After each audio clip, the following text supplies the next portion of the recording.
In a world forgotten by time, a majestic canyon stands silent after the Great Flood, where shadows linger, and the air is thick with ancient dread. Hidden behind jagged rocks, a primitive child watches with wide eyes, as the morning sun struggles to pierce through the heavy, suffocating layers of gray mist.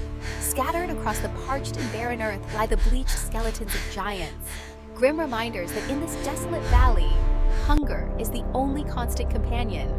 The ground begins to tremble with rhythmic, heavy thuds, and the dark water ripples as something enormous and ancient moves through the depths toward the surface. Silence is a precursor to the coming storm, as the air grows cold and the very breath of the valley seems to hold in terrified anticipation. Survivors of a forgotten era huddle together, unknowing that the scarcity of food has finally awakened the sleeping terrors that rule the sky and the water.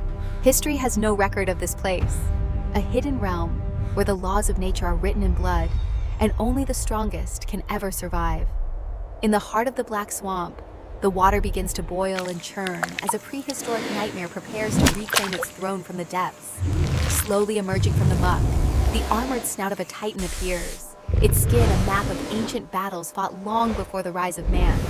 This is the Deinosuchus, a monstrous predator from the Cretaceous period, a living fortress of bone and muscle that has survived the extinction of kings.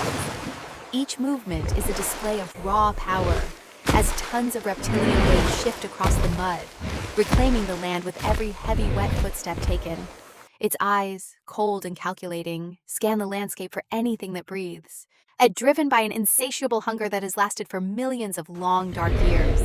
When it opens its cavernous maw, it reveals a gateway to death, lined with teeth designed to crush the shells of turtles and bones of dinosaurs. A low, sub-bass growl vibrates through the mud, a sound so deep it shakes the bones of any creature unlucky enough to be within its reach. He is the Lord of the Abyss, the genocide of the Cretaceous, a creature that has no equal in the water and no fear on the land. Prepare to witness the ultimate survivor, the armored god of the swamp, as he prepares to face a challenger from the heavens above the mist. But the earth is not the only place where monsters dwell, for a shadow now falls from the clouds, darkening the valley with a silent threat. High above the jagged peaks, the host's eagle reigns supreme, a winged titan with a wingspan that rivals the height of the trees themselves below. And every feather is built for the hunt, vibrating with the energy of the wind as it glides silently, invisible to those who crawl upon the earth. Its vision is a weapon of precision, capable of spotting a movement in the shadows from miles away, locking onto its prey with unwavering, lethal intent. With a sudden tilt of its wings, the avian assassin begins its descent, transforming into a living missile aimed directly at the heart of the swamp. Gravity becomes its ally as it tears through the air, the sound of the wind screaming past its feathers like the whistle of an approaching storm. Lethal talons, sharp enough to pierce through the toughest hides, unfold like hooks of steel, ready to claim a prize far larger than itself today. The silence of the valley is shattered by a terrifying scream, a war cry from the heavens that signals the start of a legendary clash.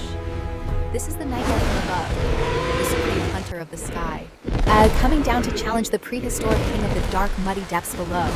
The two worlds collide as the sky descends upon the earth, a collision of speed and power that will shake the foundations of the canyon. Impact! The eagle's claws find their mark, gapping deep into the reptilian armor as the force of the dive sends a shockwave through the swamp. Mud and water erupt into the air as the beast of the water thrashes against the sudden, violent assault from the predator of the sky. The crocodile responds with primal fury, swinging its massive, muscular tail like a biological sledgehammer to knock its winged attacker out of the air. Thrown back by the sheer power of the titan, the eagle hits the stone, its wings crumpled as it struggles to regain its balance and breath. But the king of the air is not so easily defeated, rising from the dirt with a fierce determination to continue the hunt at all costs. Fresh wounds mar the ancient armor of the crocodile, the first time in centuries that something has dared to draw the blood of this river god. They face each other now, a standoff between the masters of two different realms, each refusing to back down in this desperate fight for survival. A dance of death begins in the mud, as the agile hunter of the clouds looks for a weakness in the heavy armored hide of its foe. This is the ultimate confrontation, a battle that transcends time, pitting the agility of the sky against the immovable strength of the ancient dark earth. The mist swallows the combatants whole, turning the valley into a chaotic arena where sight is lost and only the instinct to kill remains sharp. The crocodile launches its signature attack, a devastating death roll designed to tear limbs from bodies and crush the life out of any struggling prey.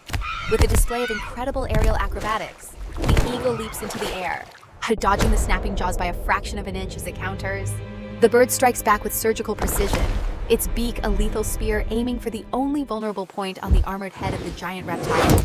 Blood paints the mist in shades of crimson, a sign that even a god can be blinded, and even a titan can feel the sting of death. Seizing the moment, the eagle locks its talons into the massive neck, attempting the impossible task of lifting the prehistoric weight into the cold air. Every fiber of the eagle's being is pushed to the limit, its muscles burning as it fights against the sheer gravity of its massive, crashing opponent. For a brief, impossible moment, the Lord of the Water is suspended in the air, held aloft by the raw, desperate strength of the avian hunter. Balance is lost as both predators tumble into the void, falling amazing. together toward the crashing waters of the waterfall that marks the end of the world. They hit the water with the force of a falling mountain, a chaotic explosion of spray and foam that hides the final moments of their struggle. In the churning vortex below the falls, the battle continues, a desperate scramble for air and life amidst the suffocating power of the cold mountain river. Beneath the waves, the struggle is silent but deadly, as the water claims them both in a cold embrace that neither can easily escape from today. As the sun sets over the canyon, a deathly silence returns to the valley, leaving only the sound of the wind and the rushing water behind. The crocodile retreats into the safety of the depths, its body broken and its pride shattered, disappearing into the shadows of the water once again. High above, the eagle stands alone on its rocky throne, battered and bleeding, yet still the undisputed master of the winds that howl through the peaks. The survivors emerge from the darkness, recording the legend of the great battle on the stone walls, a story to be told for 1,000 generations. The valley returns to its slumber, keeping its secrets buried in the mist, where the echoes of the battle will linger long after the monsters are gone. In this forgotten era, there is no mercy, only the constant struggle for power, where only the strongest are ever permitted to survive another dark day.